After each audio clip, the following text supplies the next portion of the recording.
அவமானம். ஜிம்பாப்வே அணியிடம் தோற்ற T20 உலகக் கோப்பை சாம்பியன். 102 ரன்களுக்கு இந்திய அணி ஆல் அவுட்.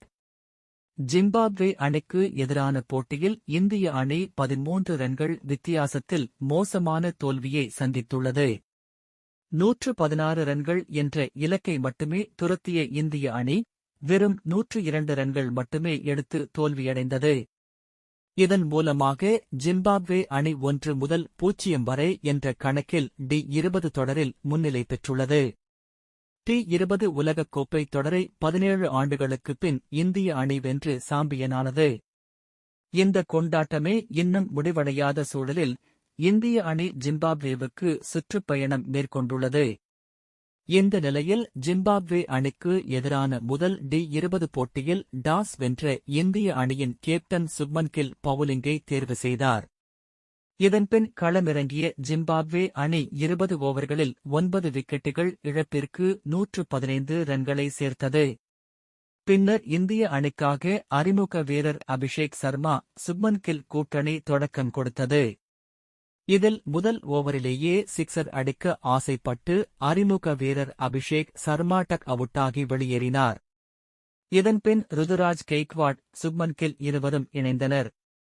இருவரும் பார்ட்னர்ஷிப் உருவாக்கும் முயற்சியில் ஈடுபட்ட போது ருதுராஜ் கெய்க்வாட் 7 ரன்களில் ஆட்டமிழக்க சட்டாரா வீசிய 5வது ஓவரில் ரியான் பராக் 2 ரன்களிலும் ரிங்கு சிங் டக் அவுட்டாகியும் வெளியேறினர். இதனால் இந்திய அணி 5 ஓவர்களில் 22 ரன்களுக்கு 4 விக்கெட்டுகளை இழந்து தடுமாறியது. பின்னர் சுப்மன் கில் துருக் ஜுரில் இருவரும் இணைந்து நிதான ஆட்டத்தை கையில் எடுத்தனர். 9 ஓவர்களில் இந்திய அணியின் ஸ்கோர் 36 ரன்களாக மட்டுமே இருந்தது. இதன்பின் ரன்கள் சேர்க்க முயற்சித்து துருக் ஜுரில் 7 ரன்களில் ஆட்டமிழக்க சிக்கந்தர் ராசா சுழலில் சிக்கி சுப்மன் கில்லும் 31 ரன்களில் போல்டாகி வெளியேறினார். இதனால் இந்திய ரசிகர்களின் நம்பிக்கையும் சுக்குநூறாகியது.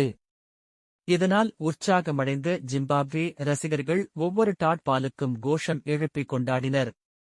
பின்னர் வந்த ரவி பிஷ்னாய் 9 ரன்களில் ஆட்டமிழக்க வாஷிங்டன் சுந்தர் ஆவேஷ் கான் கூட்டணி சிறிது நேரம் தாக்குப்பிடித்தது. வாஷிங்டன் சுந்தர் நிதானம் காட்டிய போது ஆவேஷ் கான் அதிரடியில் இறங்கினார். மசகட்சா வீசிய 16வது ஓவரில் 2 பவுண்டரிகளை விளாசிய ஆவேஷ் கான் ஃபுல் டாஸ் பந்தில் 6 அடிக்க முயன்று 16 ரன்களில் வெளியேறினார். பின்னர் வந்த முகேஷ் குமார் டக் அவுட்டாகி வெளியேறினார். இதனால் இந்திய அணி 86 ரன்களுக்கு 9 விக்கெட்டுகளை இழந்தது. கடைசி 18 பந்துகளில் 30 ரன்கள் எடுத்தால் வெற்றி என்ற நிலை வந்தது. அடுத்த 2 ஓவர்களில் 14 ரன்கள் சேர்க்கப்பட கடைசி 6 பந்தில் வெற்றிக்கு 16 ரன்கள் தேவைப்பட்டது. இந்த ஓவரின் முதல் 4 பந்துகளில் 2 ரன்கள் மட்டுமே சேர்க்கப்பட இந்திய அணியின் தோல்வி உறுதியானது.